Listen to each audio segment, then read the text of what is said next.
Ma'asyiral muslimin, sidang jamaah salat Jumat yang insya Allah dimuliakan dan dirahmati oleh Allah Subhanahu wa taala. Setelah bertahun-tahun menikah, Ibrahim alaihi salam dengan Siti Sarah, Allah menakdirkannya tidak punya anak bertahun-tahun. Kemudian Siti Sarah mengusulkan kepada suaminya, "Bang, Anda kan nabi dan rasul, perlu ada ahli waris, perlu ada yang meneruskan perjuanganmu sebagai nabi. Saya tidak bisa memberikanmu keturunan, silahkan kau kawin lagi." Allahu Akbar.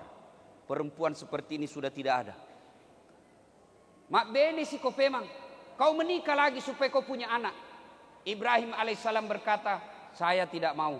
Kalau takdirku seperti ini, saya ikhlas menerimanya." Didesak-desak terus, "Kau menikah lagi agar kau punya turunan." Akhirnya Ibrahim alaihissalam berkata, "Ya baiklah kalau begitu. Siapa yang saya nikahi?" Siti Sarah berkata, "Tidak usah cari yang jauh-jauh. Ini saja pembantu tak, namanya Siti Hajar." Menikah. Sebelum menikah, pada saat belum punya anak, itu Ibrahim alaihissalam berkurban. Apa yang dikurbankan? 100 ekor onta, 300 ekor sapi, dan 1000 ekor domba. Kira-kira kalau dirupiahkan sekarang kurang lebih 25 miliar. Semua orang mengaguminya, semua orang memujinya. Kata Ibrahim, "Luar biasa kau Ibrahim. 1000 domba, 300 sapi, 100 onta. Luar biasa banyaknya ini pengorbananmu kepada Allah." Ibrahim dipuji, datang penyakit kepujiannya. Semua manusia kan senang dipuji. "Wih, makin muda kau, padahal kita makin tua, tapi kita senang." Ibrahim pun kena. Ketika dipuji, keluar mulutnya, lepas kontrol. Wah, tidak seberapa ini, 25 miliar, kecil ini. Andai saja ada anakku saya potong kalau Allah minta. Ini binatang, tidak ada apa-apanya. Kalau Allah minta, anakku saya kasih kalau ada anakku. Ya begini kan manusia biasa banyak ngomongnya kalau belum dikasih. Nanti kalau saya anggota DPR, datang kau ke rumah. Ada masalahmu saya bantu kau. Begitu jadi anggota DPR, tidak pernah kalau terbuka pintu rumahnya. Nanti kalau saya kaya, ada mobilku, Ustaz, tenang kau Ustaz. Saya bawa kau pergi ceramah. Begitu ada mobilnya, nakalatson jaki saja, lewat, tidak singgah-singgah. Andai saja ada anakku ku potong. Waktu itu memang Ibrahim belum punya anak. Berlalu, menikah dengan Siti Hajar, hamil Siti Hajar, lahir anaknya, beri nama Ismail. Inilah keturunan kita orang Islam. Siti Sarah dengan Ibrahim alaihissalam lahir pula anaknya. Lahir Ishak. Inilah keturunan orang Yahudi. Nah, setelah usia Ismail alaihissalam, dalam Al-Quran tidak dijelaskan berapa jumlah umurnya. Al-Quran hanya mengatakan sudah pandai disuruh dan bisa membantu bapaknya. Kira-kira ulama menafsirkannya kira-kira 14-13 tahun. Tanggal 8 Zulhijjah, mimpi Ibrahim. Ibrahim, kau pernah berjanji kalau ada anakku saya potong. Sekarang ada anakmu, potong itu anakmu. Bangun Ibrahim. Wah, ini mimpi atau wahyu? Kalau mimpi, kenapa terang sekali?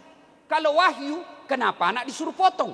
Satu lagi, kalau anak 9 disuruh potong, kita cari yang paling nakal. Potong anakmu, cari itu yang bajingan, potong saja itu.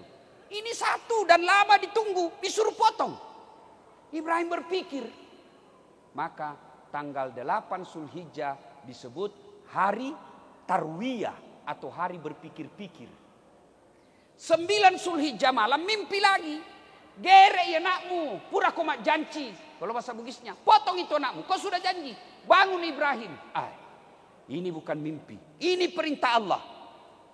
Maka tanggal 9 Zulhijjah kita sekarang disebut hari Arafah atau hari keyakinan. Tanggal 10 Zulhijjah Dia kasih tahu istrinya, Hajar, mandi kau itu anakku baik-baik, kasih pakai baju baru, sisir rambutnya bagus-bagus, saya mau bawa pergi jalan-jalan. Baik, maka dibawalah anaknya, dipanggil Ismail. Nak, kalau semalam saya diperintah Allah memotongmu, menurutmu bagaimana? Kira-kira kalau anak tak ditanya itu, nah suruh kak potong ke Tuhan, bagaimana menurutmu? Anak tak pintar pak, apa jawabannya? Jangan misaya pak, nenekku mau yang sudah tua. Itu jawaban orang pintar tapi tidak soleh. Itu jawaban orang pintar tapi tidak soleh. Tapi apa jawaban Ismail alaihissalam? Nah, saya disuruh potong kamu, menurutmu bagaimana? Apa jawaban Ismail alaihissalam? Laksanakan pak, jangan ragu. Cuma sebelum bapak potong saya, ada beberapa permintaanku. Satu, tolong tutup matanya Abah. Kenapa? Karena kalau kita lihat pasti kita tidak mampu dan tidak tega. Dua, tolong ikat tanganku dan kakiku. Supaya apa? Saya tidak meronta-ronta kesakitan. Tiga, tolong baju yang saya pakai jangan disentuh darah. Supaya ibuku ketika melihat dia tidak ingat saya. Dan yang keempat, kalau saya sudah wafat, jangan ada lewat anak-anak seumurku di depan rumah. Supaya ibuku tidak mengenangku lagi. Baik, jalanlah dua manusia ini. Ibrahim, dia bawa anaknya Ismail alaihissalam menunaikan janjinya. Tanggal 10 Zulhijjah. Maka kita sekarang tanggal 10 Zulhijjah disebut hari An-Nahar atau hari melaksanakan janji. Jalan. Ketika dua manusia ini jalan, datang setan. Ibrahim, mau kopi mana? Kau lihat itu anakmu. Lucunya, lama kau tunggu, masa kau mau potong? Sadar kau Ibrahim. Ibrahim ambil batu, dia lempar, ishab, yalah, pergi kau setan. Jangankan anakku, diriku juga saya potong kalau perintah Allah. Pergi kau. Lempar. Setan lari. Sampai kota baru, balik lagi. Dia goda. Gagal menggoda Ibrahim, dia datang ke istrinya. Hajar, kau tahu enggak mau dibawa kemana anakmu? Mau jalan-jalan. Bohong, dia bohongi kau suamimu. Dia mau potong. Ah, masa bisa? Kenapa bisa? Katanya perintah Tuhannya. Siti Hajar berkata, jangankan anakku, saya saja siap dipotong kalau itu perintah Allah. Lempar lagi setan. Lemparan kedua. Putus asa setan? Tidak. Dia datangi lagi anaknya. Ismail, kau tahu mau dibawa kemana bapakmu? Setan masih mau bicara, langsung dilempar kena mata kanannya. Inilah sejarahnya melempar 3 jumroh kalau kita pergi menunaikan ibadah haji. Dan seterusnya. Begitu sampai di tempat penyembelihan, dipotong anaknya, tidak mempan. Nagere anaknya, tidak mempan. Loh, keras sekali nih kulitnya. Ismail berkata, barangkali tumpul pak. Dia hantamkan ke batu, 1 kali hantam, hancur batunya.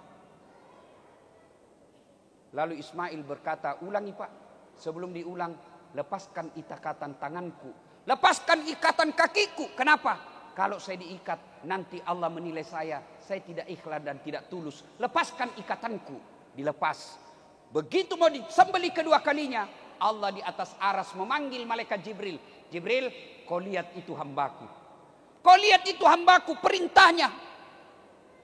Lalu Allah subhanahu wa ta'ala memuji dua manusia ini dengan membesarkan. Malaikat Jibril bertakbir, Allahu Akbar, Allahu Akbar, Allahu Akbar. Disambung oleh Ibrahim alaihissalam, La ilaha illallah, huwallahu akbar. Mendengar ini, lalu Ismail alaihissalam melanjutkannya, Allahu Akbar, walillahil hamd. Itulah sejarah takbir kalau bapak takbiran ke hari raya. Allahu Akbar, Allahu Akbar, Allahu Akbar. Malaikat, La ilaha illallah, wallahu akbar. Ibrahim, Allahu Akbar, walillahil hamd. Ismail. Nah, setelah itu Allah perintahkan Jibril, kau ganti lehernya Ismail dengan leher onta atau domba. Disembeli, selesailah Inilah uji coba keimanan Ibrahim alaihissalam, yang beberapa hari lagi yang akan datang kita juga akan diuji kemampuan kita, diuji iman kita. Mau jako itu kurban. Alhamdulillah Pak, Allah tidak minta potong anak. Allah cuma minta potong kok kambing. Di jalan sekitar, saya tidak bisa beli kambing Ustadz. Kau tidak bisa beli kambing, tapi rokok, pulsa kau bisa beli. Kambing 1,5 juta. Kumpul itu pembeli pulsamu, kumpul itu pembeli rokokmu, bisa 1 ekor sapi kamu beli. Jadi saudara-saudaraku perokok dan pembakar pulsa data, hati-hati kok. Mengaku beriman tapi kau tidak berkurban, siapa yang ngakui kau beriman? Maka kurbankan. Idul Kurban, ibadah haji sangat erat dengan kaitannya pengorbanan kita. Korban apa? Mari korbankan waktu. Allah minta korbankan waktumu ketika hari Jumat. Tinggalkan tambangmu, tinggalkan kebunmu, tinggalkan niagamu. Kau datang berkurban. Saya cuma minta kurban waktuku sedikit 10 menit.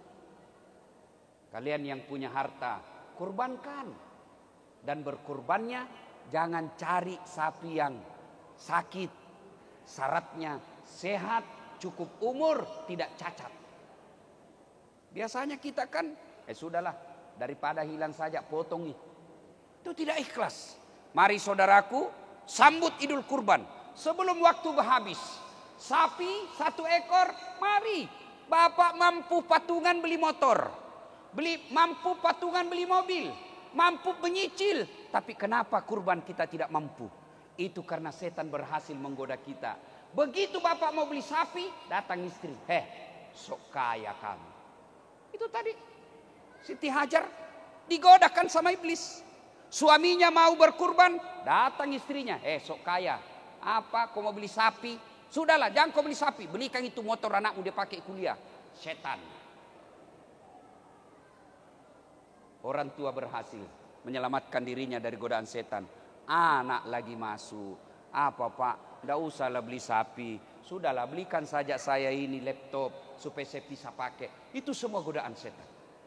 Maka belajar dari kisah sederhana yang kita sering dengar ini. Hampir tiap tahun kita dengar cerita kurban ini.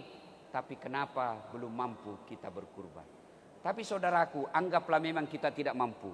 Handphone kita tidak punya, motor pun tidak punya. Jangan kecewa dan putus asa. Kenapa? Karena Nabi telah mengorbankan kita bagi umatnya semua. Yang jadi masalah dan disindir dalam ceramah ini adalah mereka yang sudah mampu tapi tidak mau berkurban. Semoga Allah Subhanahu wa taala memberikan kemampuan kepada kita lahir dan batin. Memberikan kemampuan kita fisik, iman dan keyakinan supaya hari-hari yang akan datang sebelum masuk Idul Kurban kita sudah minimal punya sapi untuk kita korbankan. Sapi, dagingnya, darahnya tidak sampai kepada Allah. Tapi apa yang sampai? Iman kita yang mau berkurban, bersusah payah mengumpulkan harta untuk mengikuti perintah agama Allah. Semoga ada manfaat, lebih dan kurangnya mohon dimaafkan. Barakallahu li wa lakum wa izza'il mu'minin. Innahu huwal ghafurur rahim.